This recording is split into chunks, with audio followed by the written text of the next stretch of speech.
이 시간 우리에게 주시는 하나님의 말씀은 신약성경 요한계시록 2장 8절에서부터 11절까지의 말씀입니다. 이 계시의 말씀을 봉독하는 중에 살아계신 하나님의 음성을 들을 수 있게 되기를 바랍니다.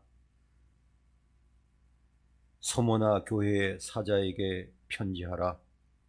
처음이며 마지막이요 죽었다가 살아나신 이가 이르시되 내가 내 환난과 궁핍을 알거니와 실상은 내가 부유한 자니라. 자칭 유대인이라 하는 자들의 비방도 알거니와 실상은 유대인이 아니요 사탄의 회당이라. 너는 장차 받을 고난을 두려워하지 말라. 볼지어다 마귀가 장차 너희 가운데서 몇 사람을 옥에 던져 시험을 받게 하리니 너희가 10일 동안 환난을 받으리라. 내가 죽도록 충성하라. 그리하면 내가 생명의 관을 내게 주리라. 귀 있는 자는 성령이 교회들에게 하시는 말씀을 들을지어다. 이기는 자는 둘째 사망의 해를 받지 아니하리라. 아멘.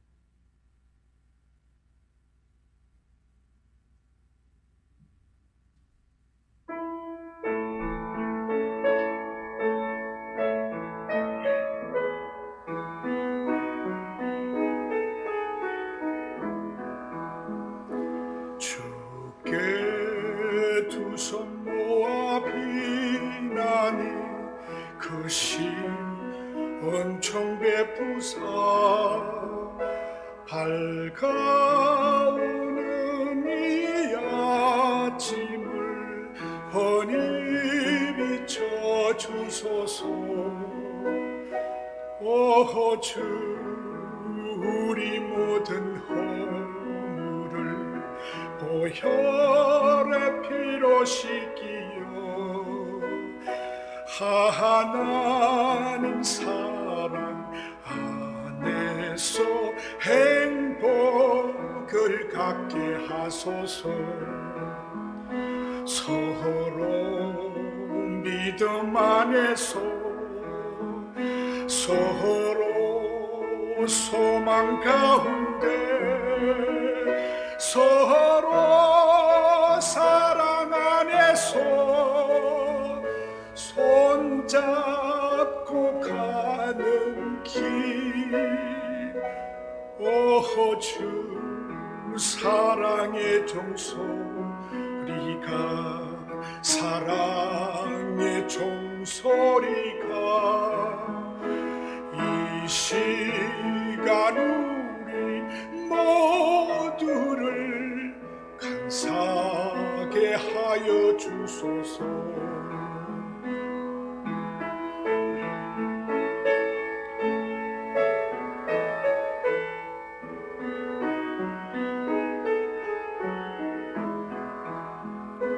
주께 두 손 모아 비나니 그 신 은총 베푸사 주가 예비하신 동산에 항상 있게 하소서. 오 주 우리 맘의 새 빛이 어둠 밝게 하시고 진리의 말씀 안에서 널 순종하게 하소서. 서로 참아주면서 서로 감사주면서 서로 사랑하면서 주께로 가는 길. 오 주 사랑의 종소리가 사랑의 종소리가 이 시간 우리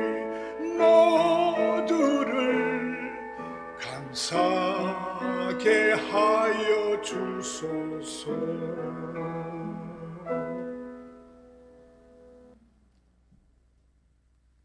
먼저 알리는 말씀은 보시겠습니다.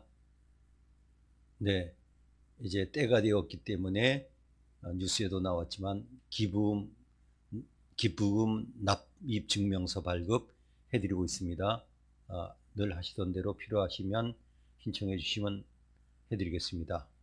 이제 그 영유아부 다음 주일부터 별도로 예배를 드리게 됩니다. 그래서 주일 예배 때 자녀들을 데리고 오시면 예배 때마다 영유아부를 운영하도록 하겠습니다. 이런 교회는 제가 알기엔 별로 없습니다.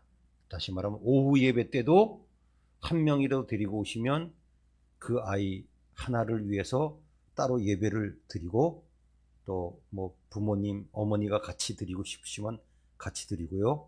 또 우리 교육관에 이 정도 큰 거를 업그레이드 했어요. 한 영혼이 천하보다 귀하고 우리 자녀들이 귀하기 때문에 이미 장비를 더 보강했습니다. 그러니까 우리 교회 이렇게 준비해 놨습니다. 그다음 한 달에 한 번씩 워킹데이로 이제 좀 같이 걸으려고 그러는데 1월 28일 금요일인데요. 우리 우 목사님이 하여간 철저하세요. 영하일 때는 과천 국립현대미술관, 그리고 하여간 연락드리고요. 기온이 영상일 때는 교회에서 매봉역까지, 대모산 능선, 저 첫 해에 2번 올라가고 대모산 올라간 지 27년 됐습니다. 저도 따라 가보려고 그럽니다. 그 다음 준비물은 본인 식사 비용, 그렇게 하시면 되겠습니다.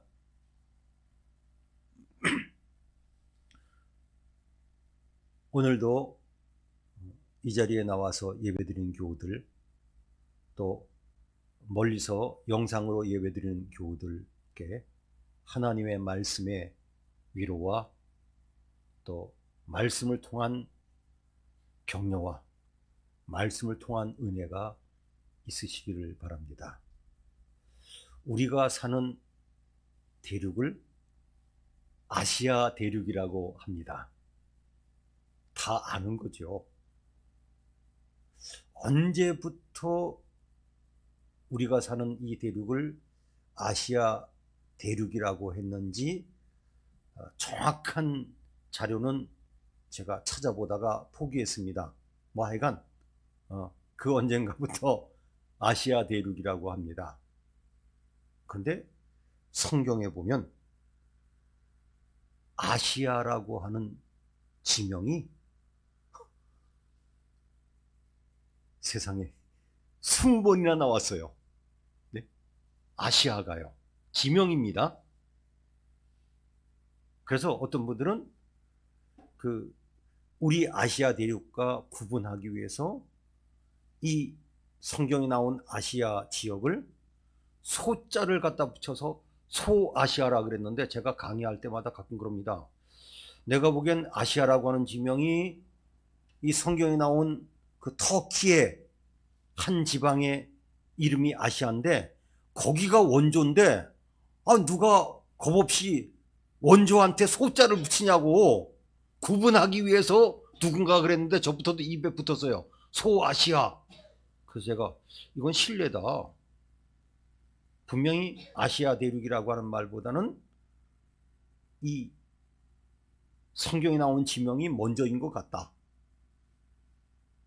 바로 이 아시아 지역에 유명한 교회들이 있었습니다. 우리 성경에 나왔죠. 아시아에 있는 7교회. 에베소, 서모나, 잠깐만요. 제가 실수할까봐. 신학교 다닐 때 이거 시험에 나올까봐 이렇게 외웠어요. 에, 서, 버, 두, 사, 빌라. 그래서 헷갈린 물입니다. 에베소, 서, 서모나, 버, 버가모, 두아디라, 사빌라, 빌라델피아, 라오디게아. 이렇게 외웠습니다. 왜냐하면 이거 못 써가지고 점수 나쁘게 나온 친구들 있었거든요. 그래서 제가 가져왔습니다. 우리 주일학교 때 식으로 가자. 에서 버두 사빌라 그렇게 써놓고, 자, 그래서 이 아시아의 7교회를 위해서 사도 요한께서 반모섬에서 편지를 썼습니다.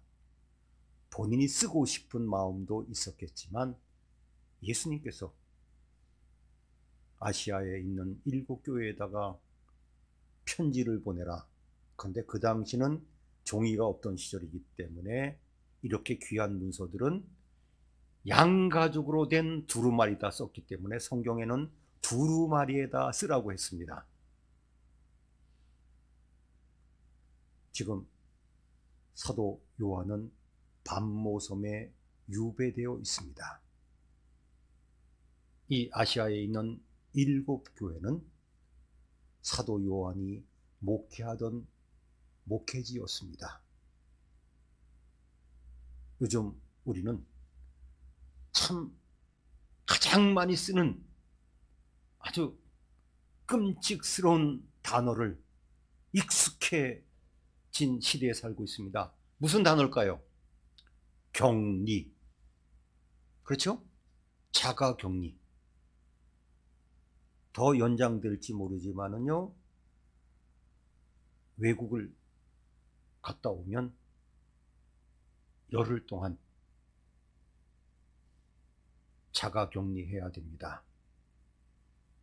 저도 이스라엘을 가려다가 포기한 이유가, 첫째는 지금 이스라엘에서는 200만 명 넘게가 오미크론 걸릴 거라고 아예 정부에서 공언하고 있습니다. 걸릴 준비하자. 막을 수가 없다. 두 번째는 돌아오면 열흘 동안 격리를 해야 됩니다. 하루 갔다 와도 열흘 동안. 우린 요즘 끔찍스러운 일들을 겪습니다. 먼저 화장하고 그 뒤에 장례식을 해서 가까운 가족의 마지막도 못 보는 이 시대에 살기 때문에 저는 이러한 상황이 사도 요한께서 노년에 유배되어 가서 목회하던 이 에베소 지역에 아시아 교회에 올 수도 없는 상황에서 편지를 쓴 것이 우리의 상황과 연결될 수 있다고 봅니다. 이제 이 아시아 7교회를 시리즈로 앞으로 계속해서 지명 강해 설교를 하려고 준비하고 있습니다. 에베소는 예전에 이미 설교를 했고 보여드렸기 때문에 두 번째 교회인 서모나에 대해서 말씀을 드리려고 합니다. 이 서모나는 지금은 이즈밀이라고 하는 터키에서 세 번째 큰 도시입니다. 이스탄불은 수도는 아니고 옛날 수도였지만 가장 크고 알려진 도시이죠. 두 번째로 그들은 내륙 지방에 앙카라라고 하는 수도를 다시 건설했습니다. 그곳이 두 번째 크기의 도시고요. 세 번째가 바로 이 이즈밀인데 예전에 이곳 이름이 바로 서모나였습니다. 이곳은 지금 인구가 약 300만 명이 살고 있고 또 터키에서 무역항으로는 가장 큰 곳이기 때문에 많은 사람들이 살고 있습니다. 특별히 우리 한국 교민들도 이 이즈밀에는 많이 살고 있습니다. 현대 이즈밀보다는 이제 예전의 유적을 따라서 제가 최근에는 가지 않았기 때문에 그 영상은 없고요. 사진으로 서모나가 어떤 곳인지를 잠깐 보시겠습니다. 자, 지금 보시는 곳이 바로 그 아시아의 7교회라고 하는 곳이고, 제일 아래쪽에 반모섬이 있습니다. 그러니까 사도 요한은 그 자신이 목회하던 곳 가까이에 있는 이 반모섬으로 유배를 갔습니다. 그 다음, 이번에는 이 아시아에 있는 7교회를 좀 클로즈업해서 보여드는데, 반경 약 80km 정도에 있습니다. 그러니까 성경 시대에는 이곳을 아시아라고 했습니다. 그러니까 뭐 요즘으로 하면 도 이름이죠. 우리 강원도, 경기도 그러듯이 이곳의 이름이 그 때는 아시아라고 불렀습니다. 그래서 시계 방향으로 이렇게 도는 7교회가 있는데, 이제 두 번째 교회인 서머나를 봅니다. 뒷산 언덕에서 서머나 항구를 내려다보는 사진입니다. 저렇게 굉장히 큰 항구 도시입니다.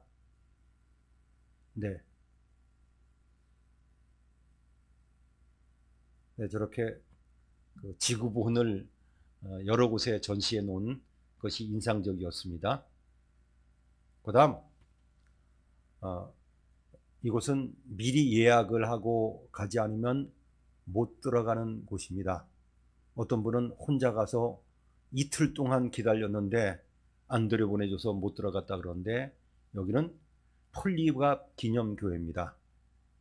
이곳에서 사역하던 폴리압이라고 하는 분이 순교당했고, 그의 순교를 기념한 교회가 있습니다.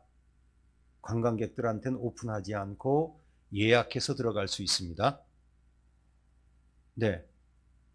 저는 하나님 은혜로 잘 연결돼서 2번 들어가 봤습니다.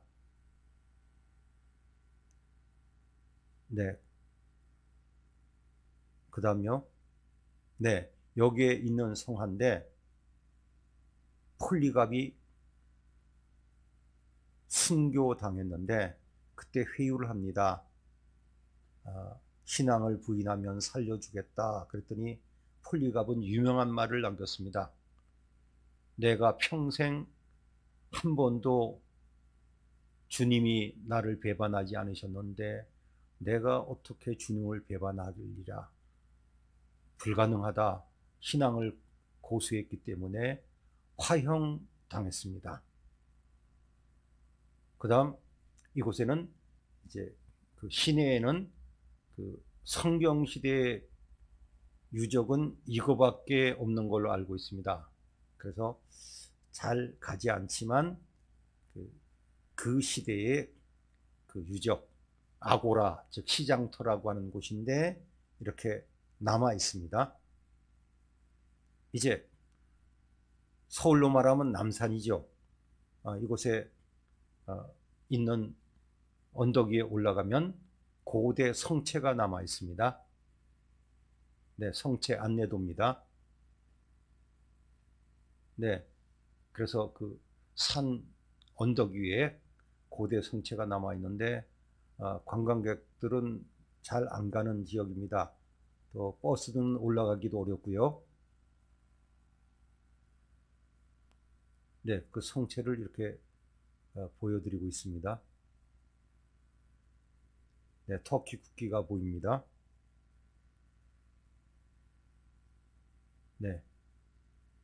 그래서 저 산 위에 저렇게 큰 성체가 있습니다.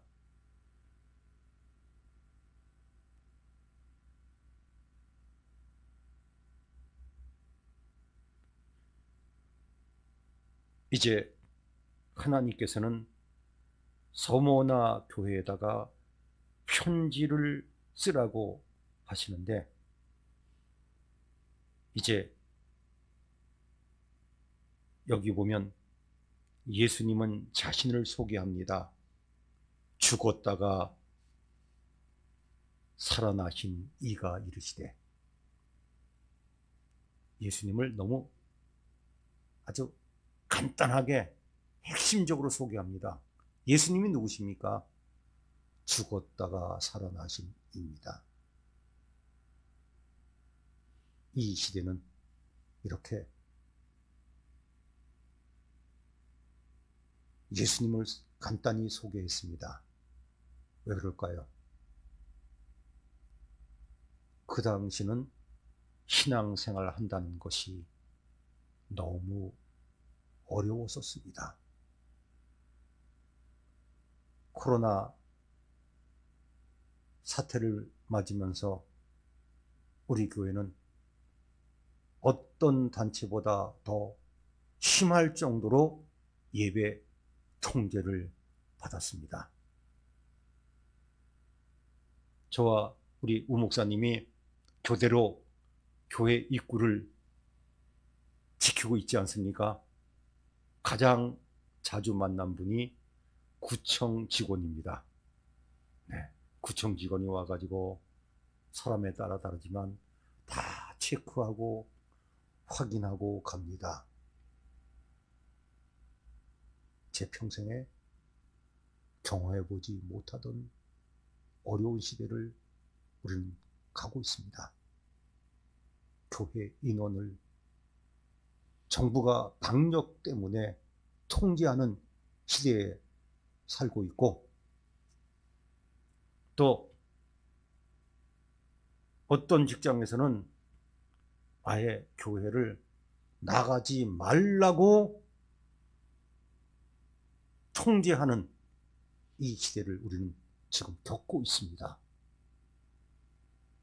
하나님의 은혜로 이렇게 영상으로는 예배 드릴 수 있어서 다행이지, 만약 영상으로까지 예배를 드리지 않았으면 어떻게 되었을지를 생각하면 참 답답합니다. 이제 하나님께서는 말씀하십니다. 장차 받을 고난이 있다고 합니다. 많은 분들이 신앙생활하는 이유가 뭡니까? 그야말로 예수님 믿으면 복 받으려고 신앙생활 하지요. 네, 기도 응답받고 하나님께서 열어주시고 건강하게 해주시고 부어주시니까 신앙생활 하는 건데, 그 당시는 이러한 신앙 가지고는 신앙생활하기가 불가능했습니다. 말씀하십니다. 장차 받을 고난을 두려워하지 말아라. 앞으로 어려움이 있을 것이라고 합니다. 무엇 때문에 그럴까요? 이 당시는 무서운 종교가 있었는데 바로 황제 숭배 종교입니다. 예전부터 권력자들은 자기의 힘을 과시하고 나라를 제대로 통제하기 위해서 종교를 이용하고 종교를 만들었습니다. 자, 우리가 다니엘서도 보지 않습니까? 느부갓네살 왕이 하나님을 체험하고 난 뒤에도 신상을 만들었습니다. 신상에다 절하지 않으면 풀무불, 요즘으로 하면 용광로에 던지게 했습니다. 그래서 우리가 잘 알지만 다니엘의 세 친구 사드락, 메삭, 아벤느고가 풀물에 던져질 텐데 던진 사람은 불타서 죽고 이들은 살아나가지고 하나님의 기적이 일어났습니다. 그러나 그 세 분들은 그대로 타서 죽어도 하나님을 믿겠다고 그리 아니하실지라도 신앙을 고백했습니다. 이제 다니엘이 바벨론의 총리도 되었지만 나라가 바뀌고 성경의 바사 페르시아 제국 때도 총리가 되었는데 왕에게 의지하지 않고 기도하다가 사자굴에 던져 줬다가 하나님께서 또 막아주셔서 살아난 이야기. 여기서 우리는 그 시절에 로마도 그 방법을 썼습니다. 원로원에서 황제를 신으로 추앙한 겁니다. 그래서 이 종교는 어떤 종교냐? 황제를 신으로 떠받드는 겁니다. 그래서 물론 황제에 따라 다르지만 황제에게 숭배하지 않으면 사형당하던 시대였습니다. 그래서 우리가 조금 전에 보셨지만 폴리갑 같은 이 서모나의 목회자는 황제에게 숭배하는 그 의식을 받아들이지 않았기 때문에 순교당했습니다. 그 다음 또 한 가지 어려움이 있었는데, 유대인들이 그 지역에 많이 삽니다. 지금도 유대인들은 인구의 절반 넘게가 외국에 살고 주로 미국에 살고 있습니다. 그래서 우리가 아시는 대로 그 유대인들이 미국에 엄청난 영향력을 미치는 것은 누구나 다 아는 사실입니다. 유대인들은 능력 있는 민족입니다. 그들이 여러 가지 이유로 그다시 중동 지방에 쭉 흩어 살았습니다. 이 서모나도 많은 유대인들이 살았습니다. 그들이 처음에는 사도 바울 선교 다니고 그럴 때는 못 모르고 회당을 열어준 적도 있지만 기독교가 어떤지를 알고 난 뒤에 그들은 그야말로 죽기 살기로 우리 기독교인들을 핍박했습니다. 물론 그 당시 교인들은 두 종류가 있었습니다. 유대인 기독교인이 있었고 이방인 기독교인도 있었지만 어쨌건 유대인들은 정말로 혼신의 힘을 다해서 우리 기독교를 막았습니다. 그럴 거예요. 자기들이 사용시킨 이단의 교주를 구세주로 믿으니까 둘 수가 없겠지요. 그래서 하나님께서는 이렇게 정리하십니다. 그들은 사탄의 회당이라. 사탄이 하는 일이 뭡니까? 하나님의 일을 막는 거죠. 그래서 참 조심해서 써야 되는 말이 있는데, 사람한테 사탄이라 그러는 거죠. 물론 예수님께서도 베드로가 그러시면 안 됩니다 그러니까 사탄아 물러가라 말씀하셨죠. 하나님의 일을 막는 게 사탄의 습성입니다. 그래서 혹시 하나님의 일을 알고도 어떤 때는 모르고도 막으면 사탄이라고 하는 말을 들어도 사실은 할 말이 없어야 됩니다. 이렇게 어려운 가운데서 서모나에 있는 교우들은 신앙생활을 하고 있습니다. 물론 사도 바울은 이야기합니다. 유대인들이 자신을 핍박할 때 로마서에서 이런 말을 했습니다. 표면적 유대인이 유대인이 아니고 내면적 유대인이 유대인이다. 가끔요, 우리가 한국 사람입니다. 외국 사람 중에 드물지만 우리 한국을 너무 좋아해서 저분은 진짜 한국 사람 같다 하는 분들이 있어요. 드물지만. 근데 어떤 사람들은 생김새는 한국 사람 같지만 외국인처럼 활동하는 사람도 있습니다. 그런데 하나님께서는 이 서모나 교인들을 이렇게 위로하십니다.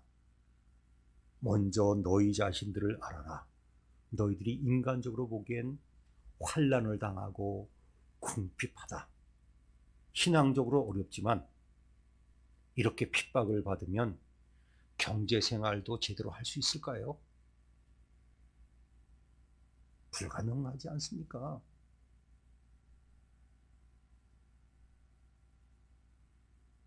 그런데 하나님께서는 말씀하십니다.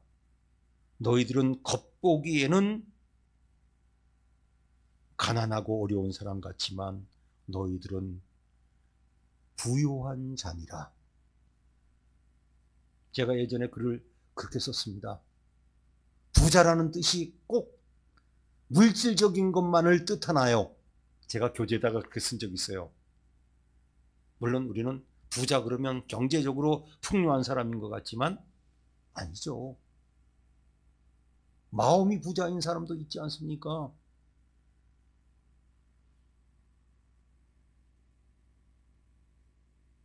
신앙적으로 부자인 사람이 있어요. 어떤 사람은 물질적으로나 환경적으로는 부유한데 그저 뭐 한 푼 갖고 벌벌 떨고 남 도와주는 거 못하고 옹졸하게 살면 그 사람은 그야말로 가난한 사람이지요. 없이 살아도 마음이 풍요로운 사람. 하나님께서는 서문화 교인들이 그렇다고 인정해 주십니다. 저는 이 말씀을 보면서 고린도후서 6장의 말씀을 생각했습니다. 사도 바울의 고백이에요. 우리는 무명한 자 같으나 유명한 자요, 가난한 자 같으나 많은 사람들을 부유하게 하고 아무것도 없는 자 같으나 모든 것을 가진 자로다. 그렇습니다. 평생 저도 목회를 하면서 생각해 보니까 늘 돈하고는 관계가 없었죠. 우리 목사가 돈하고 관계가 있으면 되겠습니까? 그러나 신앙적으로 보면 하나님께서 부자로서, 신앙적인 부자로서 살게 하시는 것을 생각하며 저는 참 감사를 드리고 있습니다. 그 중에 하나가 제 자랑거리지만 제 강대상 성경이 제가 만든 성경 아닙니까? 제 사진으로 도배된 성경을 갖고, 또 아시는 대로 우리 교우들 대부분 갖고 계시는 게 칼라 비전 성경, 그 제 사진으로 만든 거 아니겠습니까? 또 어린이를 위한 성경도 제 사진으로 만든 것도 있습니다. 우리 교회 학교에서도 그것을 쓰기도 했는데, 이렇게 생각하면 감사한 일입니다. 그런데 너무 심한 말씀을 하십니다. 죽도록 충성하라. 너무한 것 같아요. 내가 생명의 관을 주리라. 예전엔 면류관이란 번역했는데 너무한 것 같지 않아요? 사실 저는 이 말씀 때문에 고민했어요. 우리 교우들에게 이 말씀 설교하기 참 섬찟해요. 저도 자신이 없는 말씀인데 죽도록 충성하라니요. 그러다가 이 죽도록 충성하라고 하는 말을 곰곰이 묵상하면서 심한 말씀이 아니고 내가 잘못 알았구나. 죽도록 충성하라는 말은요, 죽을 때까지 중단하지 말고 믿음으로 살아가라고 하는 겁니다. 많은 사람들이 겁을 냅니다. 겁 없이 살라고 하는 거죠. 내가 살려고 꼭 살아납니까? 저는 자살 여러 번 시도하다가 예수님 믿은 사람의 얘기를 받았어요. 참 자살도 뭐 마음대로 안 되게 하나님께서 만드셔서 내가 예수 믿게 되었다고. 하여간 자살만 하려고 그러면 한 번은 인천 앞바다에 풍덩 뛰어들었는데 이제 간다 그런데 왱 그러더니 어디서 경비병이 날라와서 채더래요. 그래서 그 뒤에 예수님 믿었다 그러는데, 죽음 생각하지 말고 다 맡기고 믿음으로 살아라. 우리 인간이요, 죽음을 초월하고 살면 사실 대단한 거죠. 죽고 사는 것은 다 하나님 소관입니다. 그렇게 살라고 하는 거예요. 그러면서 최선을 다해라. 사실 우리 어르신들 또 우리 선배들 미련하게 얘기하셨는데 맞아요. 공부하다가 죽을 각오로 공부해라. 그런 얘기 드셨어요? 죽기 아니면 까무러치기. 글쎄요. 요즘 젊은이들은 공부하다 죽을 거면 왜 공부해? 그게 아니라 한번 그렇게 해보란 얘기죠. 그렇습니다. 로마서 8장에 봅니다. 죽음도 우리를 그리스도의 사랑에서 끊을 수 없다고 합니다. 갑자기 몇 분이 생각났어요. 코로나19 때문에 제가 정확한 통계는 모르지만 우리 한국 선교사님 중에 최소한 40명 이상이 돌아가셨습니다. 그 중에 저하고 친하게 지내던 선교사님도 계세요. 이메일을 검색하다 보니까 나한테 보낸 이메일들이 쭉 뜨는 거예요. 네. 참 친하게 지냈죠. 그런데 선교지에서 지키다가 부부가 같이 코로나에 걸려서 부인 선교사님은 살아나고 이 선교사님은 돌아가셨습니다. 죽도록 충성한 거죠. 물론 저보다도 나이가 어리지만 막내 동생 뻘인데 죽도록 충성하다 갔습니다. 마지막으로 핵심이 있습니다. 내가 내 환난과 궁핍을 아노니 하나님께서 안다고 말씀하셨습니다. 제가 가끔 저를 인정해주는 어느 목사님한테 잘 쓰던 말이 있습니다. 목사님, 사람은요 자기를 알아주는 사람을 위해서는 목숨도 안 아낍니다. 그러면 되게 좋아하세요. 부모가 돼서 제일 행복할 때가 언제입니까? 자식들이 내가 자기들을 위해서 애쓴 걸 알아줄 때 행복한 거예요. 알아주는 것. 우리나라가 지금도 잘 못하는 게 있습니다. 나라와 민족을 위해서 목숨까지 버린 분들을 위해서 저는 소홀히 하고 있다고 하는 생각을 아직까지 버리지 못합니다. 예우가 아직까지 부족해요. 그러면 잘못된 거죠. 주님께서는 아신다고 합니다. 제가 예전에도 말씀드렸지만 제가 성지를 혼자 답사하다가 힘들 때면 부르는 순례자의 노래입니다. 저 멀리 배는 나의 시온성 거룩한 곳 아버지 집 빈들이나 사막에서 이 몸이 고날지라도 정말 사막에서 이 찬송 부르면요 좀 싸해요. 우리나라에서 부를 때는 그냥 기분으로 불렀는데 사막지대 혼자 헤매다가 이 찬송 부르면요 온몸으로 와닿습니다. 그런데 제가 감격하는 게 뭡니까? 내 고생하던 모든 것 주께서 아시리. 그렇습니다. 예수님께서 말씀하십니다.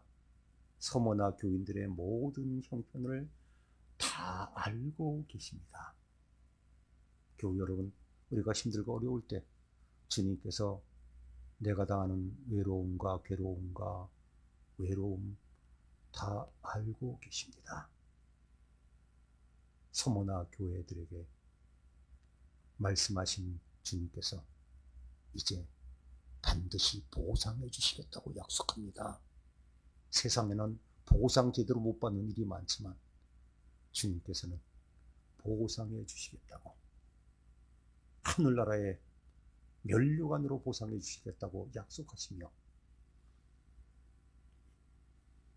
입에 바른 말 하지 않습니다. 앞으로 더 어려워질 거다. 환난도 맞을 것이다. 그러나 충성하기만 하면 내가 다 보상해 줄 것이며 모든 것을 아신다고 말씀하십니다. 기도하시겠습니다. 하나님, 감사합니다. 오늘도 귀한 말씀 주셔서 감사합니다. 서모나 교회에게 주신 말씀이 저희들에게 주신 말씀으로 믿고 받아들입니다.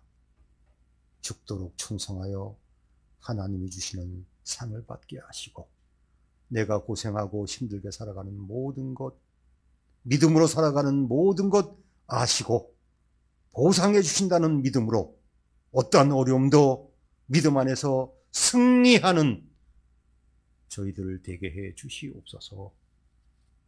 죽었다가 다시 살아나신 예수님의 이름으로 기도하옵나이다. 아멘.